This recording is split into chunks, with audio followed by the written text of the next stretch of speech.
അയ്യോ ബൈക്കിന് എന്തോ പറ്റി ശരത്തുമോനെ? എന്നാന്ന് വെച്ചാ നിന്ന് കത്തുന്ന കണ്ടില്ലേ മുത്തശ്ശി? അയ്യോ ശരത്തുമോനെ, മുത്തശ്ശി വേണ്ട മോനെ. വീട് മുത്തശ്ശി, എന്റെ വണ്ടി മുത്തശ്ശി. വേണ്ട മോനെ.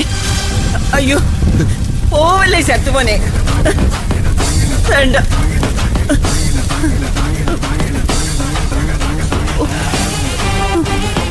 പറയുന്നു കേക്ക് മോനെ. എന്റെ വണ്ടി മുത്തശ്ശി.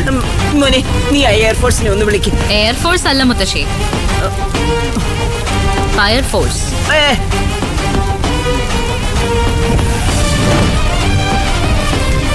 ഇനിയിപ്പോ അവര് വന്നിട്ടും കാര്യമൊന്നുമില്ല.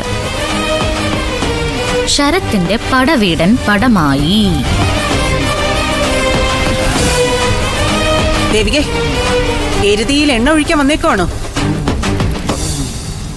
എന്നാലും ആരാണോ മോനെ ഈ കൊലച്ചതി ചെയ്തത്? ഇനി മക്കുണൻ ഇവിടുന്ന് ഊളിയിട്ട് നിന്നത് ഇതിനാണോ? ദേമേ, ആവശ്യമില്ലാത്ത അഭിപ്രായം പറയരുതേ. ശരത്തിന് ശത്രുക്കള് ഇവിടെ തന്നെ ഉണ്ടല്ലോ. അമ്മ എന്നെയാണ് ഉദ്ദേശിച്ചെന്ന് എനിക്ക് മനസ്സിലായി. പക്ഷേ ശരത്തിന്റെ മയിൽ വാഹനം കത്തിച്ചത് ഞാനല്ല. ചിലപ്പോ ചാത്തന്റെ കളിയായിരിക്കും. ഏത് ചാത്തനാണെങ്കിലും ഞാൻ കണ്ടുപിടിച്ചോളാം. ഓ, അസ്ഥികൂടം പോലെ ആയിപ്പോയി ആ പാവം വണ്ടി.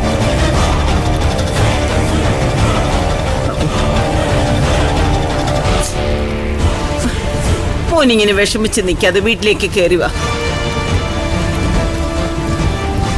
ഇതിന്റെ ആയുസ് ഇത്രയേ ഉണ്ടായിരുന്നുള്ളൂ എന്നോർത്ത് സമാധാനിക്കും. അതെ മുത്തശ്ശി, നല്ല ബൈക്കുകളെ ദൈവം നേരത്തെ അങ്ങ് മുകളിലോട്ട് വിളിക്കുന്ന